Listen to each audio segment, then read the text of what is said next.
And welcome back to Let's Play Blightfall. Look at this beautiful sunrise. You know, Minecraft, even without shaders, can be a very beautiful game. And this is one example. Even with the distance kind of limited by fog there, it's still a very beautiful sunrise. So, on today's episode, we're going to be doing a myriad of things. As you can see, I've got some trees that I could harvest, but I think I'm not going to spend a lot of time doing that right off the bat. I think what I'm going to do instead is I think I'm going to head down, and actually I really should, you know what I'd like to do is put some stairs here because it's going to save me energy getting up. One thing that we're going to struggle with and that I'd like to do this episode if possible is to work on some food options. So in order to conserve food energy, we're going to go ahead and put some stairs in here so that we don't have to jump all the way up these stairs.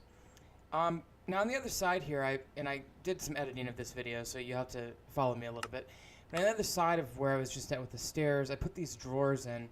Now, I wanted to show you how to make these drawers in case you're inclined to use them yourself. So you just get 4 chests, you surround 5 planks with 4 chests basically, and that kind of makes sense with the shape of what we're going for. Now, you can make different sizes of these. And you can make, see these are with slabs, I'm not sure if there's any real benefit to that other than just aesthetic. And then you can make these upgrades. So right now, each of these drawers holds 8 stacks of items, but that upgrade I was just hovering over will multiply that by 8, so it would be 64 stacks.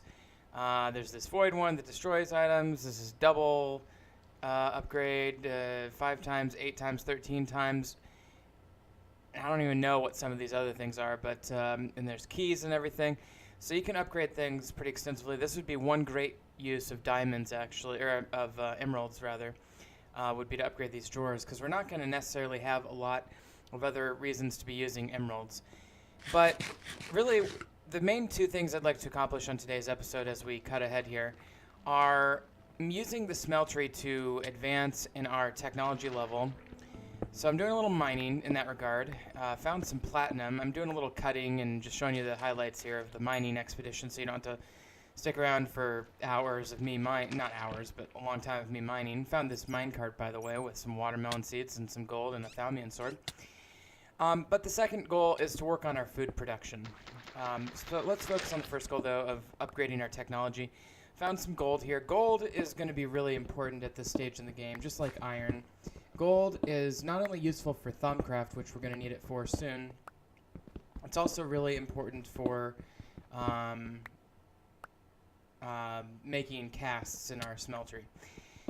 So, we're going to basically gather up as much gold and as much iron as possible. I'm just cutting around here, just showing you the highlights. This is a platinum deposit, and then we've got some zinc there underneath the platinum.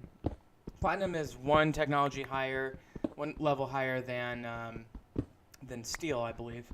And we already got steel, Damascus steel, which counts as steel, as well as our bloodwood, which counts as steel. So platinum is actually higher than both of those, and that's why it's so fortunate that we found it. Because zinc is useful for some gadgets, but mostly it's useful as an alloy to make brass with copper.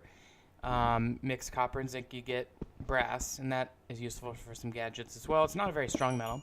I also found these emeralds, and like we saw earlier, they're going to be useful for those drawers. But more importantly, early on, we're going to need to make a silky jewel, which means we're going to need a full. In regular Tinker's Construct, you just need 1 emerald, but in this modified version of Tinker's Construct, we actually need a full block of emerald, which are 9 emeralds in a crafting bench. So it was lucky that we found those emeralds as well. All in all, this was a pretty successful mining trip, and we're almost done. We're going to grab just a couple more ores, I guess, and then we'll probably head back. There's some gold there, too. I should probably grab that. Again, you can't get enough gold or iron at this stage in the game, so I'd recommend getting as much as you can, because you're just going to keep needing more and more, and you're never going to have too much. Alright, and some salt here, I guess, we'll grab as well. But anyway, that's going to be the highlight there. Let's head back up here, as you can see, and we'll head to the smeltery here, off to the right. Okay, and we will. I'd like to put my ores in here right away, but I've got a pretty full inventory, so I think what I'm going to do first, I'm actually going to run upstairs and make a crucible, not a crucible, a hopper. Hopper is made with a chest and 5 iron ingots in a funnel pattern around the chest like this. And hoppers are useful for holding items and transmitting them to the block they're attached to. So we're going to attach it to this controller here. I'm going to throw a chest on top. That way, if I put items in the chest, the hopper will grab it, and then the hopper will transmit it to the controller, which is where we were inputting ores. We have space for 12 ores at a time, so we can use the chest as kind of a backlog of ores that won't fit in the controller at any given time. And then we're going to go ahead and start processing some of the iron that's in there. But this allows us to process a lot more items a lot more quickly, and to not have to worry about manually feeding every item into the smeltery. We can just kind of go on autopilot a little bit. So let's smelt this up. Okay, so we've got the Invar in there from when we had some ferrous ore. Got some Damascus steel left, and I'm just skipping ahead here. Went ahead and put that zinc in there, and it mixes with the copper there to make some brass, which is what we're pouring out here. In the meantime, we've got some additional copper smelting, it looks like, and we've got 1 block of maybe aluminum, I think. Yes, aluminum. So we got 4 aluminum ingots, and just kind of skipping ahead. Now we've got some aluminum brass, which is the result of the copper mixing with the aluminum. So we're going to take those ingots out and save those for later, because I think I'm going to stick with the gold for the most part to make our casts. And I just want to have a few extra aluminum brass ingots just in case, because we got plenty of gold. Skipping ahead, I actually made a mistake there and poured some brass into a container when I didn't have enough to fill it completely, so I have to leave that there for now. I'll fix that later. In the meantime, I accidentally made some eggmalium as well, I think. Eggmalium, or whatever it's called, is it's just a mixture of gold and iron, and you got to be careful. You want to keep those two separate because they're so useful as their own substance and not necessarily as eggmalium. Got some broccoli from our supplier. Now I dug this little tunnel out here because I'd really like some more ore bushes, but I don't have any more. I just have the 1 essence berry bush. Again, that gives me experience if I eat those berries, but I really don't need experience, especially when I'm not using enchanting right now. So I keep using my supplier to get seeds because I really want to expand the scope of my garden right now. But, to kind of follow along with what the game wants me to do, it really wants me to develop my technology, and specifically it wants me to develop iron parts. In order to do that, I have to create some dummy mold cast shapes. So basically, let's say you wanted to make a mold for, let's say it was a block letter that you could then pour metal into and get a typeface. Well, you'd have to create a replica of the shape that you would eventually want to turn into metal. Use that to pour a hardening substance over, like plaster of Paris, and then pour the metal into the plaster. In similar asparagus there. In a similar vein, we're going to be taking our dummy replica, which is what the stone parts here that I'm going to be putting in this casting table are.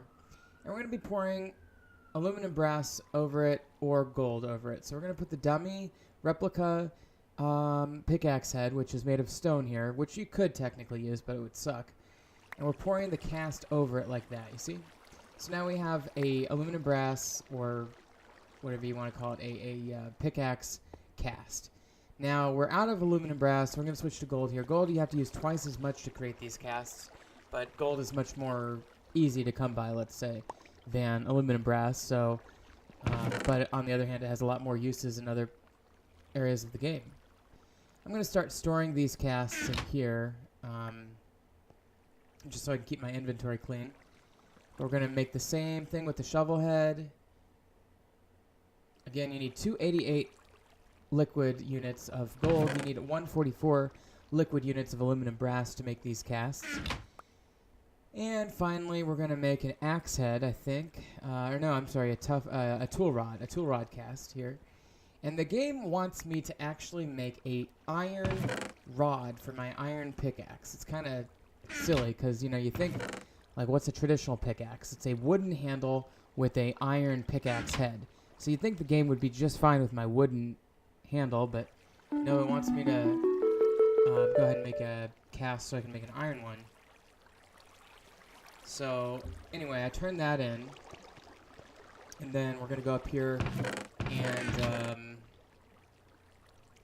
put these stone items. I'm going to put these in this extra chest I have going on up here. Probably need to expand that chest at some point, but I got to deal with my inventory space right here, so I'm just putting a few things away. Going back to the smeltery now, let's grab this gold, and I got plenty of gold in there, but I might want to take my ingot and put it in here so that I can get an even 18 ingots, which makes 2 gold blocks. And while we're waiting on that, let's start looking at making some let's start casting some iron parts here. Because the reason I'm getting the gold out of the smeltery here is so I don't accidentally create any more angmolium. Okay, so now that the gold's out, we can safely put the iron in. And here's, I skipped ahead after we put the iron in to where I'm pouring it out here. So I've got an iron shovel head, iron pickaxe head soon. You just need 144 to use on these simple part pieces. So like a pickaxe head, a small binding, a small tool rod, a axe head, a shovel head, that sort of thing. You only need 144 units of the iron. Now when we get into advanced tools like a hammer or a lumber axe, we're going to need a lot more. But anyway, the quest here... Oh, I never turned these in. I never turned in my smeltery quest line here. Whoops. We'll go ahead and turn that in now and get the reputation. It wanted me to create a block of iron. I already did that. Okay, so...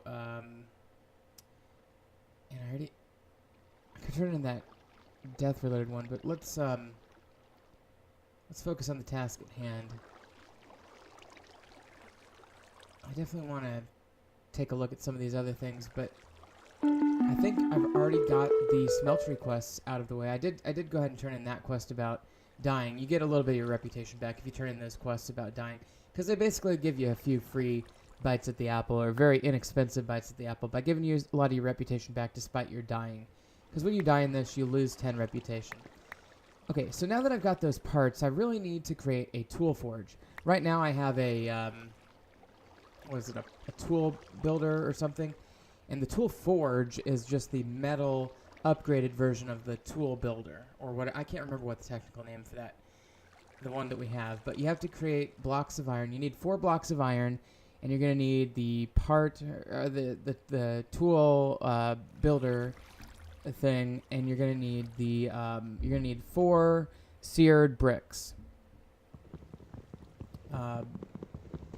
Well, not individual bricks. You need the brick block. So here it's a tool builder, and then you just put your blocks of iron on either side of it like that. And you take your seared brick blocks, and there's your tool forge. Okay, now with the tool forge, we have a lot more options about things we can build. And that includes these more advanced tools. Now, we probably could have used the tool builder to make some of these basic things, like a basic pickaxe. But I figured, what the hell, let's build a tool forge so we can start looking at building a hammer and a lumber axe and an excavator and some ranged weapons, maybe. I'm going to grab some of this wood here and use it as to repair our current darkwood tool set. Now what I'm going to do is put the shovel here on the darkwood shovel, and that's going to upgrade the item from a darkwood shovel to an iron shovel.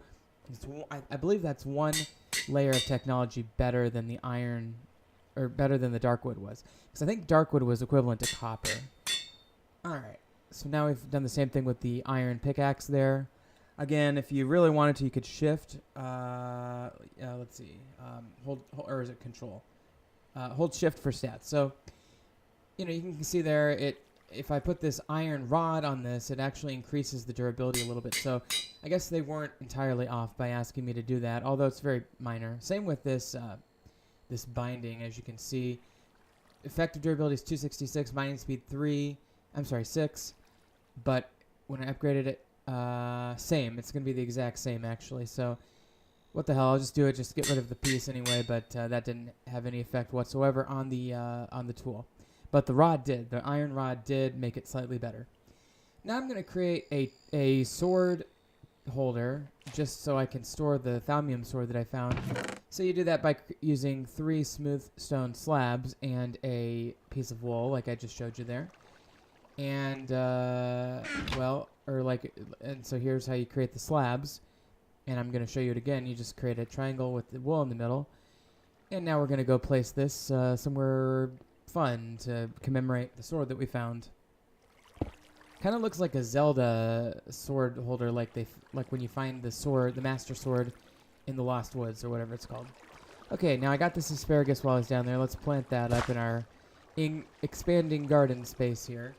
We're gonna keep growing as many diverse crops as we can, but we do have the broccoli here, and we've got peas next to it, and then I think we've got asparagus over on the other side now, as well as what was the one that we came up with? Was it cucumber or was it cabbage? I think it might have been cabbage. Harvest all this barley as well. Yeah, it's barley and wheat are roughly equivalent in this. It's just barley grows a lot faster. Arguably, wheat is well, I was gonna say more versatile, but I actually think you can use barley for every single purpose that you can use wheat for. I could be wrong, but I think that's how it works. Okay, so let's plant these melons that we found in the minecart down below. You're going to want to leave a dirt block on either side of the melon stem so that you can let the melons grow onto the dirt block. And, okay, well, we've made some good progress there. We made our basic tool set, turned in some quests. Let's take it a step further. Let's make these advanced tools. Now, this is a lumber axe. A lumber axe will, in one fell swoop, take down an entire tree rather than having you mine each block by block. In order to make a lumber axe, we need a lumber axe head with a plate and a tough rod and a tough binding. See that? Those 4 items. So we need to create those stencils. So let's go to the stencil table, and we're going to create the broad axe head stencil, the plate, large plate stencil, the tough rod stencil, very useful item, and the tough binding stencil. And we're going to throw those, actually we're going to throw them in the pattern chest. And then we're going to go to our, I'm going to create some more stencils because we're actually going to need more parts here to create the next one, which I think is, let's do the hammer. So we're going to create 4 stencils here, and we're going to go to the stencil table, and we're going to create a hammer head, which is what we need to create the hammer. We're going to do an excavator head as well because we're going to want an excavator. And then let's talk about crossbow stuff. Let's get the stencils for the crossbow body and the crossbow limb part here. Great. And actually, I'm going to need just a couple more stencils, aren't I? And gosh, these little items are getting in the way. I need more wood, don't I? Yeah, I'm going to need just a little bit more wood. Now, off camera, by the way, I'm not sure when. I think I did this between one of the clips that I edited just a little while ago there. I made a Thaumcraft wand, and actually the video segment in which I made that got corrupted. Incidentally, I also already made one crossbow, but that video, it like cut out in the middle, and then I couldn't play it, so I had to delete it. But the wand, just so while you're watching this, I'm making a fletching stencil now. And I'm going to make a bowstring stencil. Oh, come on. But anyway, in order to make a Thaumcraft iron-capped wand, you simply use 1 iron ingot in a crafting bench or in your inventory crafting slot, and it turns into 9 iron nuggets. You take the nuggets and you arrange 5 of them in just like a helmet would be. By the way, I'm using my stencils now to create stone replica parts so I can make casts downstairs, and here we are downstairs getting ready to do that. But going back to my discussion of the Thaumcraft wand, you need to use the 5 nuggets in a helmet-like pattern in a horseshoe loop, 3 in a row and then 1 on either side below the 3 in a row. That'll create a iron cap. You create 2 iron caps and you put a stick in the middle diagonally, and that's how you get your wand. You can look that up. It's pretty easy. I'll probably make another one at some point, but I just wanted to let you know that I made the wand. And the reason I made the wand so early, we're not going to do Thaumcraft for a couple episodes probably, but I wanted to start getting something called Vs. And you get Vs, or V, I think it's actually pronounced V with no S sound, but you get V by killing enemies with your wand and your hotbar. So I wanted to do that early on. So as I mentioned earlier, you're going to need a lot more than 144 millibuckets of iron for an advanced tool part. You're going to need 1152, as you can see here with my iron broad axe head. So again, just to remind you of how to do this, you put the dummy part in the casting table, you pour gold or aluminum brass over it. You still just need 144 aluminum brass or 288 gold, and that'll create your cast. And then you pour iron or whatever metal you want into the mold to create the part. Then you go up to your tool forge with your iron or whatever metal parts that you made. I'm going to throw these dummy parts in this chest, by the way.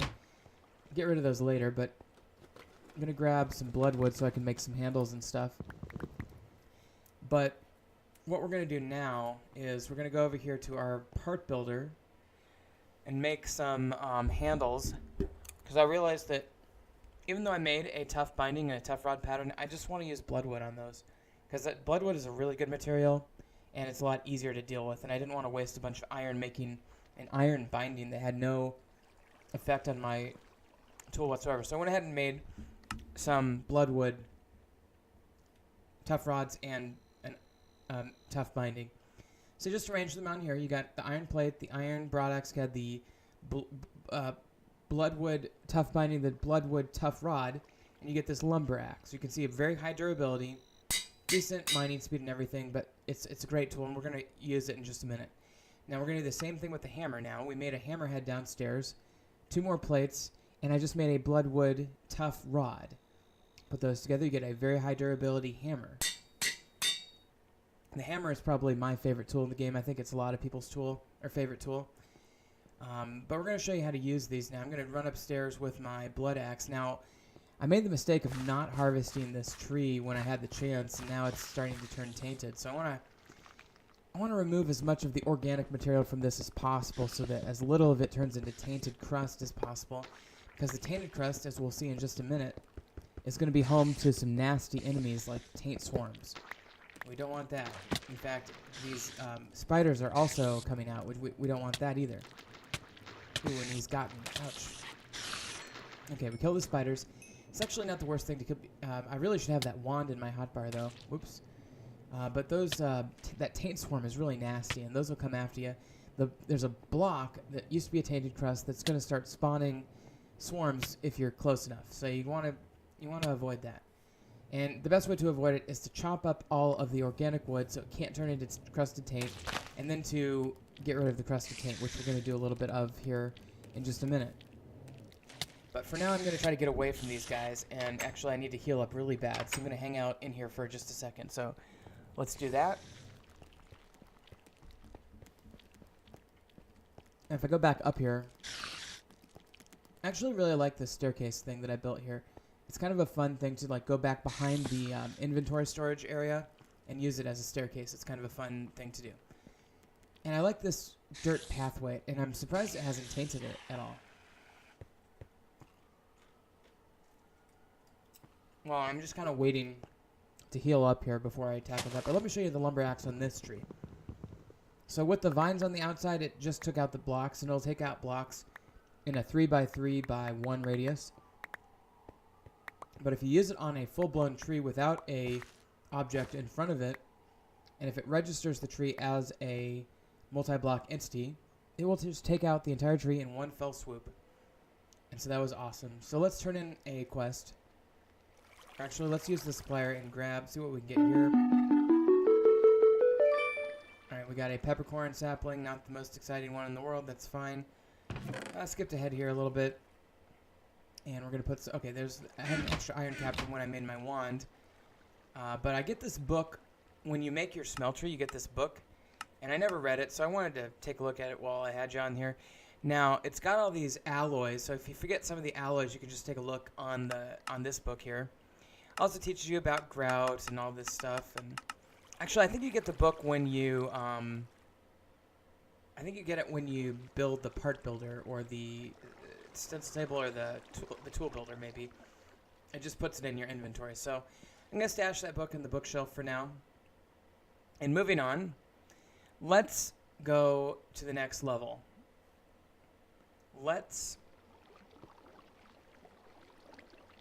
Oh, by the way, while I was off camera there, I cleared out that bloodwood tree and took out the tainted crust. You just click on it, and it's a little slow, but you'll eventually break the block. If you have a silk touch, you can save those tainted crusts, though, as objects, and they have some value, actually, that we'll get to later. But I'm just going to throw this lapis. Now, this is the beauty of this storage system. You can see there, it's in drawer number 4 of that block, and you can see that there's one of the objects there. And you can left click and right click to take it in, to grab it and to put it back in. And you can see when there's more than one block, it tells me information about each item in each drawer. Again, you can store up to 8 stacks of 64 items in each drawer right now.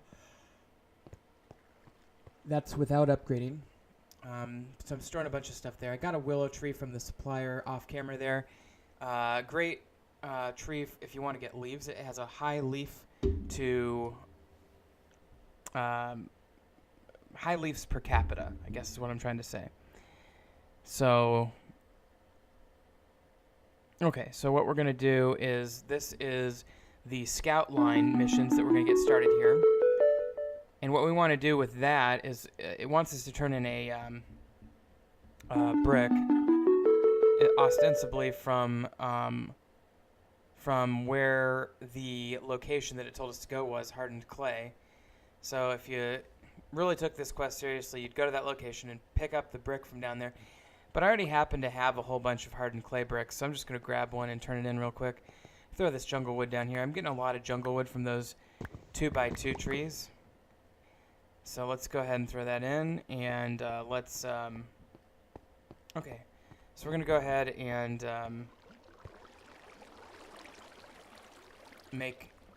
let's make some bunch of charcoal with this, because that would,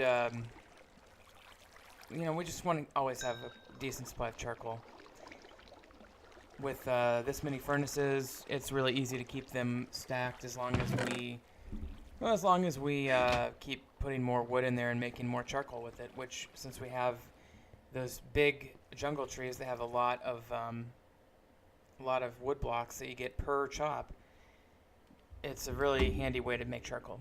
Okay, so let's move on. Let's make a crossbow. Now, like I said on the last, a few minutes ago, I said I already made a crossbow. I actually think I made it between,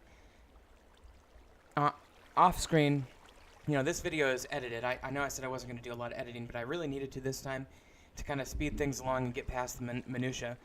So, between one of the last 2 clips and between the time I made the hammer and this moment on this video, I actually made a crossbow, and I actually made the wand, I think. And the wand you can see there in my inventory between the hammer and the axe. Now, I forgot to make another wand to show you, but I explained it. Again, it's 5 iron nuggets in the same pattern that you use to make an iron helmet with ingots. You get 2 of those iron caps using that formula. You throw a stick in the middle in a diagonal pattern, you get a wand. Okay, now we're going to make this crossbow. Now, I'm using bloodwood. I took a stencil for the crossbow body and for the crossbow limb, and then I also took a bloodwood and I used the stencil for a tool rod. Now, I got these leaves from the ghostwood tree. I had placed them down like bushes, but I'm actually going to use them and this fletching pattern to make fletching using the leaves, which is a pretty good thing to do, actually. You can make fletching with several materials. A very common one is chicken feathers. Actually, I think historically that's what most archers used, but leaves were used too. And another thing, you can make slime fletching too, I think, and maybe there's a few more, but and you can look them up on not enough items or whatever, or online or whatever. But we went ahead and I made a couple of extra tool rods because since I had 3. Oh, by the way, I did get this aluminum oreberry bush finally from the supplier. I'm gonna keep working on getting oreberry bushes, but in the meantime, let's go to our smeltery. I'm gonna grab my bone meal for the day. Go to the smeltery here. Yeah, my reputation's getting pretty low. I should probably stop going to the supplier. But I'm one that likes to go to the supplier early and often in this game because the more diverse you can make your farm and the more oreberry bushes you can get, the better off you're going to be. So what we're going to do is we're going to take this casting table. We're going to throw our tool rods on there just like that without a cast or anything. And we're going to pick a metal. We're going to go with iron because it's ubiquitous and we have a lot. And it's easier to repair these later. In other words, to get more bolts once you fire them. If we use iron because it's easier to repair them. I'm going to put some metal tips on these by simply dumping the iron right on top of the tool rod, and it somehow turns into a bolt core by tipping the bolt stick with iron, which doesn't make a lot of sense, but we'll just go with it. And then we're going to go upstairs with these bolt cores, having made those. We're going to go to our tool forge, and we're going to throw our leaves. We're going to click on bolt. We're going to take our, let's do the crossbow real quick. So in order to do the crossbow, we actually need some string. So let's go get this cotton. Now the cotton, for those who don't know, this is one of 4 seeds that you can get right off the bat in this game. And basically what it is you simply put the cotton in a 3x1 pattern in your thing, and it basically creates string that way. And well, what you're going to do is you're going to go ahead and put, well, that's how you make string, but you can also make wool, and you do that by making a 9 by a full block pattern like that, and that'll create wool. But anyway, what we're going to do is we're going to take this string, and I'm going to get some additional bloodwood, and we're going to go ahead and make the crossbow first. So the crossbow is made with, I need a binding, actually, a tough binding, yeah, which is why we need the tool forge for it. But we're going to take those items and throw them in the grid here, and our limb, and then we actually need a bowstring. You can't just use regular string, see? So you actually need a bowstring. So I'm going to go back to the part builder, take my bloodwood, and put the string in instead, and grab a bowstring stencil, because I forgot to do that earlier, I guess. There it is. That'll work for regular bows too. And we're going to throw it in our chest and grab our string as the part material, grab the stencil, and make a bowstring. There it goes. That easy. Grab the string back, put the bloodwood back, theoretically. Nope. Okay. And we're going to throw the string in there. Now, you can make it on that screen if you just throw them all together like that. It's basically shapeless crafting, but you might as well use the crossbow screen. There's a crossbow. That is how you make the crossbow. A bloodwood crossbow is a pretty good crossbow. Think of it as the equivalent of steel, so it's a pretty good weapon. I'm going to throw the leaves now on the bolt pattern with the bolt cores, and you get these bolts. They do 0.5 hearts. They weigh 4.34, which is actually very light. Very, 83 accuracy, not the best. But we get 93, I think it says, per one. So we have like almost 300 bolts. We have like 280 bolts just by having 3 of those, which is a lot. And typically we're not going to need more than that, and if we do, we can easily repair them in the field or whatever. So this is how you use it. It loads. It takes a second. When the crosshairs close like that, that's when it's ready, and you just fire. The farther the object that you're firing at, you're going to have to adjust upwards to account for gravity. But since I was so close to that guy, I didn't really have to adjust at all. And also, the heavier the bolts are, the more limited your distance, and the more you're going to have to correct for gravity. So the fact that I have very light bolts means that I don't have to correct for gravity that much. By the way, if you happen to fire a bolt into something and it doesn't hit anything and it doesn't count for damage, you can usually go grab the bolt from wherever you've shot it. So if I were to shoot one into the ground right here, for example, it would be, I could just pick it right back up, and it would be accredited to my bolt stack. So that's handy too. So I'm going to throw some of these objects, just a little housekeeping real quick, back into our drawers. And then let's go ahead and, now that we've got a crossbow and some advanced tools, I really think our next priority should be food related. So in order to start really expanding our food situation, right now we've got a decent garden, but not great. Oh, I also forgot, I was going to do that scout quest real quick. So let me turn in that first scout quest. Again, normally what you would do here is you'd click on the location, and you then, so the location task tells you where to go, and you have to visit, and it would have given me coordinates had I not turned it in. The consume task tells, basically you turn in the block from that square. So now that I've got that turned in, incidentally, it already registered that I was Team Delta. The game knew that I was in the Delta Dome. So now it's telling me the next one is to go to the swamp. So what we're going to do, in order to do these scouting quests, that's the Delta Dome, by the way, on the map where I started. The swamp is here, and it told me the coordinates. So I'm going to go ahead and input those into the waypoint system here. The coordinates were 592 by 71 by 1000. And what we're going to do, okay, actually I'm going to input them on the XYZ coordinates here real quick.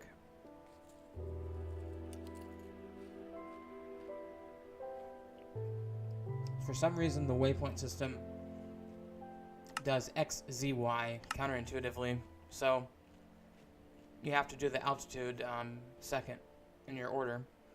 But there's the swamp, like I said. And what we want to do is start preparing to head over to the swamp. But before I do that actual scouting, so we just kind of did the initial, like, here's how you get the feel of it, scouting missions, like the, similar to how we did some training for Tinker's Construct, where we did some quote-unquote training for the scouting.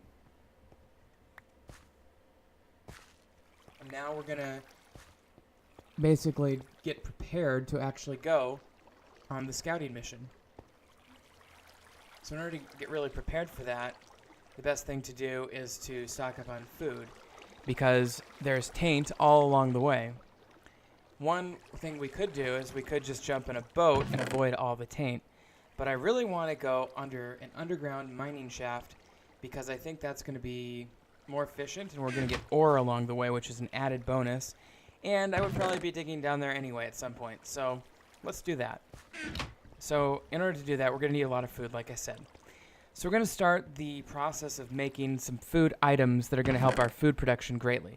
For one thing, I'm going to actually make a lunchbox real quick. Now, lunchbox... actually, I'm going to make a pot, because I really want to... Yeah, let's make a pot first, because I really want to make some dishes that I can make easily, even without some of the more advanced techniques. So let's make a pot there. That's a pot. You make 4 iron in a square plus a stick handle on the side. And let's make a cutting board. A cutting board is just like that, a plank, a stick, and a metal ingot. A little overly simplistic in my opinion, but it works. To make a... Oh, what is this, a skillet? You have to go diagonally like that, with 2 ingots and 1 stick. To make a, 2 ingots in a row like that will make a iron pressure plate, and I'm just going to grab enough to make 2 more iron pressure plates. We're going to make that lunchbox I mentioned. It's just a triangular shape like that with the 3 weighted pressure plates. And the lunchbox is great because I'll show you how to use it in a minute, but you basically, it's like a food storage device that automatically detects which food you can eat that's going to be the most effective for your hunger restoration. So I'm going to get another, in order to make these peas, you see, we need water. So I'm going to grab some water, make an infinity source up in the dome real quick. Killing that sheep, by the way, that'll add V's to my wand. But we're just going to grab some water here and head back up to the dome. Okay, we're back up in the dome. Now I'm going to go ahead and create an infinity water source right here by placing 2 diagonal water source blocks next to each other and letting them create a 2x2 grid there. So now we've got infinite water. Now in order to make these peas, basically what we're going to do is we're going to throw 1 bucket of water in there and peas, salt, and a pot. And that's going to make steamed peas, which, makes sense. That's basically how you make it in real life. Now that we've got that, I can go ahead and throw it in this crafting station. Just to hold it for a second. Because the crafting station holds an inventory, remember? I'm going to create some additional buckets of water here. By the way, one thing you could do if you don't have a cooking table yet or a sink is you could just take a bucket of pail of water and craft it in your inventory, and it'll turn into a bucket of water, which is a temporary single-use item. But basically it just converts the water in your bucket into an item that approximates the water bucket. So you only need one bucket, and you can quickly create a bunch of wooden buckets of water, basically. But I didn't think to do that, so I'm manually creating these one at a time. The peas are pretty good for you, by the way. A good food restoration source. Having a sip of wine there real quick in the background. Okay, so now that we've got our peas, a few of those, let's move on to the next logical step here in the food preparation. That is to create a cooking table. Now, the first thing you're going to want to do is smelt a book. I know it sounds weird, but that's how you get the book called Cooking for Blockheads. We're also going to need 8 hardened clay here, because that's how you get, we need to use some dye on our clay to get black stained clay for the cooking table. And I'll show you that when we make it in just a minute. So it looks like I don't have any black dye, so I'm going to run down to the little inlet here. See if I can find some squid. It looks like there's some squid over here by this tree that we've been meaning to take a look at. So let me head that direction, see if I can find some squid. This crossbow is amazing. I'm killing these sheep without any problem at all. And, okay, they're dead. Getting some more V for my wand as well. Just keep that in mind. Okay, well, actually, there's a chicken there. I'm very interested in him. And there's definitely some squid under this boat, which is really cool, because it's kind of... If I were a squid, I might chill underneath the nice shadow-making boat as well. I really wish I had my hatchet. Oh, I do. But it's broken, so I just have to use my hands to bust through here. Hang on one second. Actually, I think I want to go to... Yeah, this one here.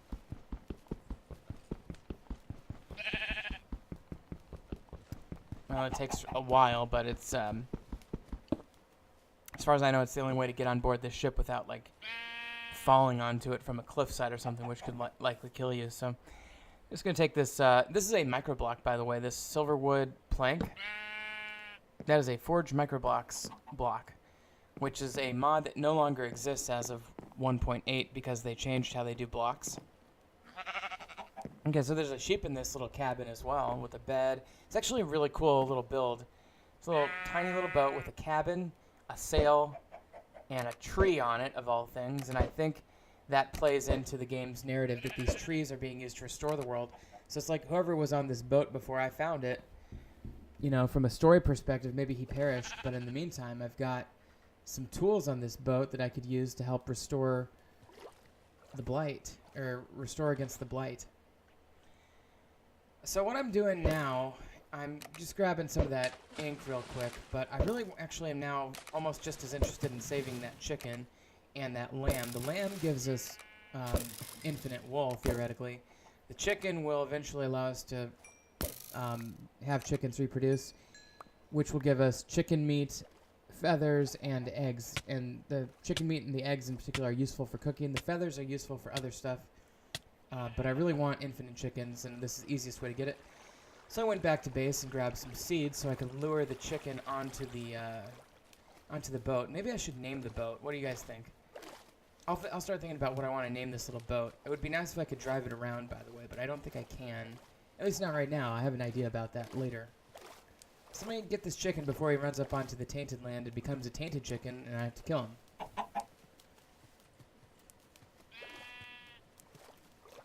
I really want to get him on this boat. I could take him back to my base, but the boat's closer, and I think if I just get him onto the boat, have him lay a few eggs, maybe I can use the eggs to transfer my chicken population.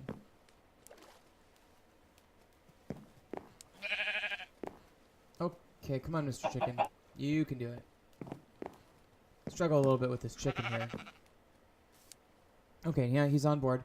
Now let's go into the cabin, see if I can get him into the cabin with the sheep. I don't think the sheep is going anywhere. I think he's blocked off by the door there. At least, unless he were to be pushed or something. So, I'm actually really curious about this chest, but I want to put this hopper. I grabbed the hopper while I was over there, too. I really want to put a hopper on the ground here to store the chicken's eggs when I get them in this room here. So it looks like the boat is only one block tall. But that hopper alone will store his eggs if they happen to fall within the hopper on that block. And the chicken fell off the boat again. I'm just going to skip ahead real quick. Okay, so I've got the chicken and the sheep in the room here. I want to actually loot this chest before I leave the room. There's a grass block. That's actually really cool because I can make grass now, which means I can spawn things. Got these arcane blocks, and I got this those silverwood saplings, which is even better. Oh, the chicken fell out. Okay. Come on, chicken. Well, anyway, let me skip ahead again. Oh, and some research note or a journal source. That's cool. So here is the room with the chicken fully in it now, and I'm just going to leave without letting the chicken go. And actually, in order to get him in that time, I had to use a hole in the ceiling. So I actually had to cut the sail a little bit and make room for it. I set it on the ground there. But I'm going to go ahead and replace this slab here. But I forgot to get those saplings. Let me grab those saplings. I'll just put the seeds in there in case I need to use them on the chicken anyway later. You know what? I'm going to plant these ethereal blooms real quick. And I'll grab them on my way off the ship. But let me temporarily put those there and put this slab back in place so the chicken or nobody else can get in or out from the ceiling anymore. And we're going to end it there. We'll pick it up there next time, guys. Thank you so much for watching. Just remember to check out the next video on Let's Play Blightfall. We'll see you next time. Peace out.